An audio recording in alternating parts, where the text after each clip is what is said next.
জাতীয় স্টেডিয়ামে অনুশীলনে ক্যাসপার হক, ইব্রাহিম নওয়াজ, বিৎশক চাকমা, ঈশান মালিক।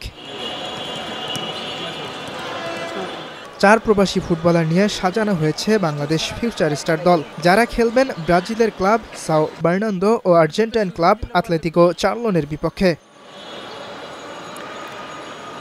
শুক্রবার জাতীয় স্টেডিয়ামে সন্ধ্যা 7টায় বাংলাদেশের ম্যাচ সাও বার্নান্দোর বিপক্ষে। ক্লাবটি সম্পর্কে তেমন কিছু জানা না থাকলেও প্রবাসী ফুটবলারদের নিয়ে ভালো কিছু করার আশা বাংলাদেশের। বাংলাদেশের যে কোনো স্তরের ফুটবলের ব্রাজিল আর্জেন্টিনার সঙ্গে খেলার তেমন কোনো সুযোগ আমাদের থাকে না। আমরা বিগত দিনে এমন অপরচুনিটি পাই নাই, তো এটা আমাদের জন্য বিরাট একটা সুযোগ, যেখান থেকে ছেলেরা কতটা শিখতে পারে এবং তাদের সঙ্গে কতটা লড়াই করতে পারে, সেটাই হচ্ছে আমাদের মূল প্ল্যান। এখানে আমরা যা যা প্রয়োজন ফ্যাসিলিটি মোটামুটি সবই পেয়েছি এবং ফ্যাসিলিটির উপরে আমরা চিন্তা করতেছি যে অপরচুনিটি আমরা কীভাবে কাজে লাগাবো। আমাদের মূল লক্ষ্য ফুটবল খেলা, ভালো ফুটবল খেলা এবং এখান থেকে কতটা আমরা শিখতে পারি সেটা।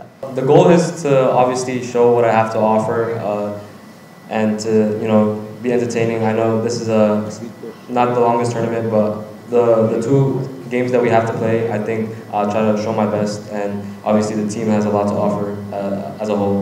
যে দলটা নিয়ে এসেছে ব্রাজিলের ক্লাব সাও বার্নান্দো, তাদের কেউ এর আগে আসেনি বাংলাদেশে, তবে তাদের জানা বাংলাদেশের ফুটবল প্রেম সম্পর্কে। তাই এখানে আসতে পেরে খুশি সাও বার্নান্দো কোচ লিওনার্দো। জিততে চান টুর্নামেন্টটি।